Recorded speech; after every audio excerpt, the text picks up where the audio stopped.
is the biggest problem for me is in the thermometer.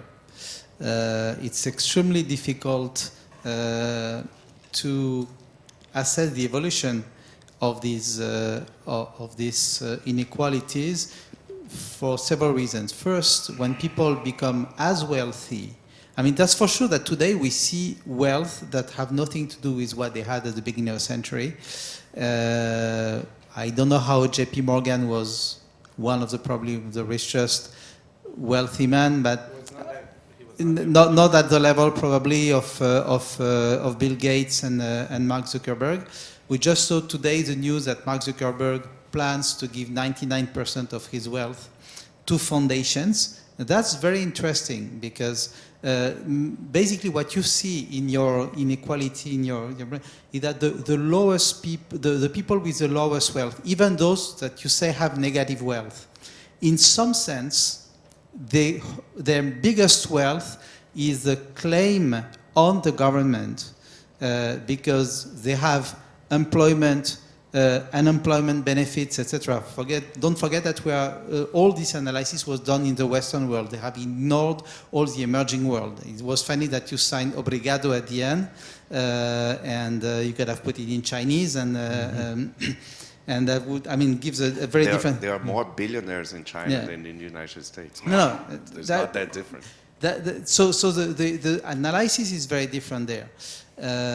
Especially because of the benefits. So the lowest people have a claim on the government, on the rest of the population, by their benefits and by the fact that they are sometimes, civil servant. They have it. And on the contrary, there is a claim on the government through taxes on the richest people, and very often, especially in the US, they voluntarily give.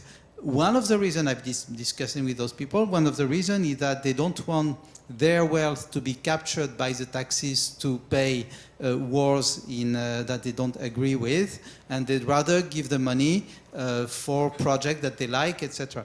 So it's a whole definition of the wealth, of the taxes, etc., that completely disqualify the type of measurement that you base all those analyses on. So you say you work on actual data.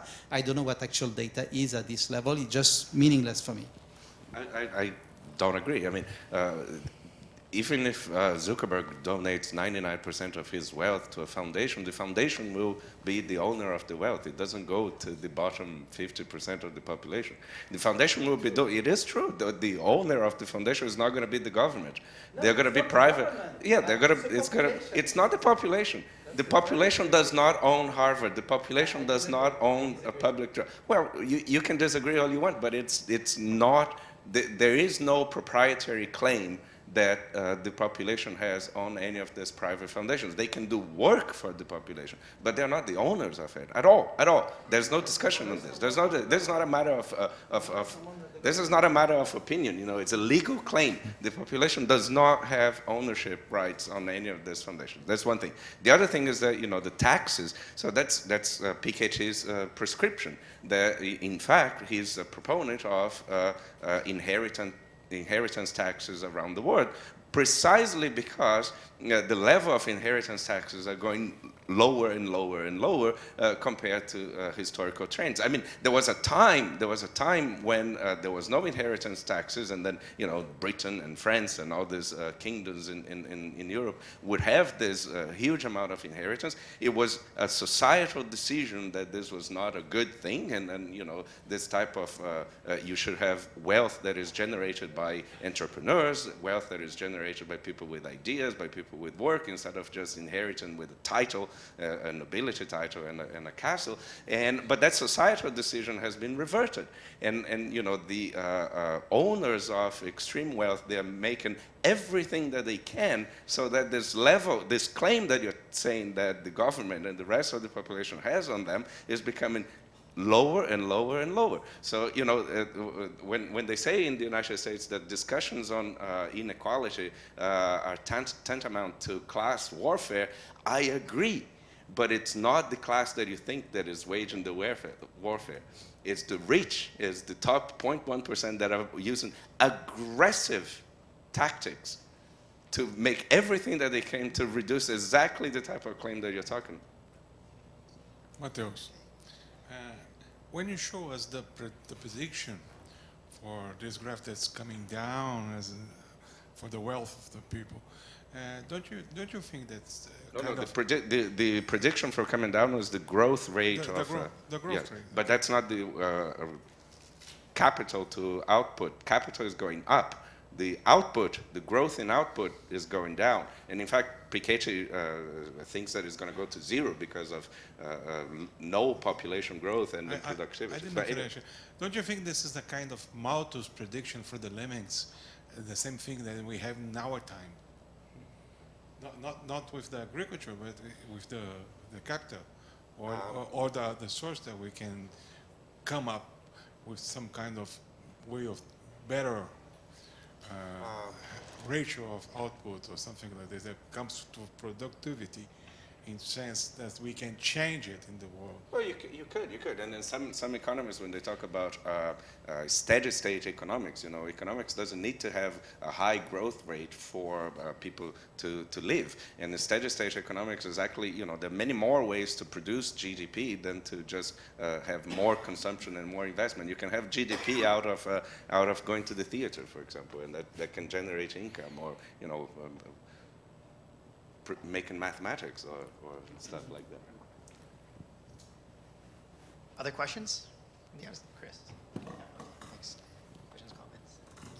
Thank you. A question for each of you. Maybe I'll start with Jorge. Yes.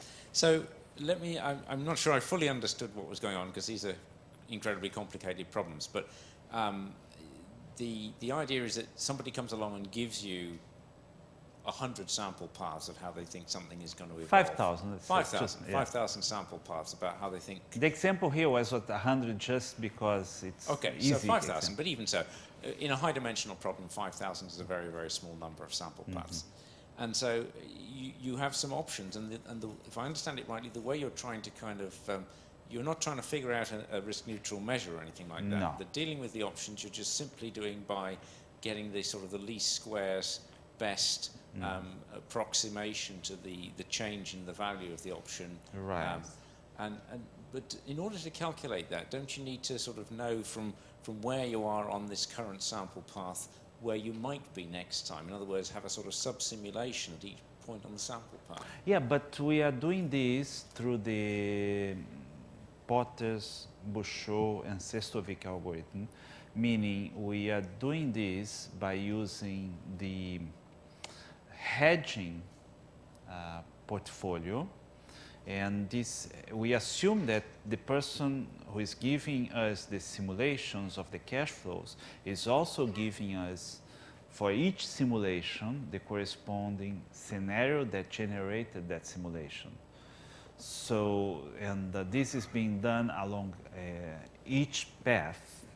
So in that sense, this is from what I understood from your talk, very connected to your talk, because the person gives the path and the value of the payoff, or value of the optionality, because we add these payoffs along such path. If you're told that, then I see how it's done. Yes. Right, so that's a connection. I'm sorry I went too fast and I slept too little this night, but no, that's fine. Thank you for clearing that up. Sure. And a comment on Mateus's approach.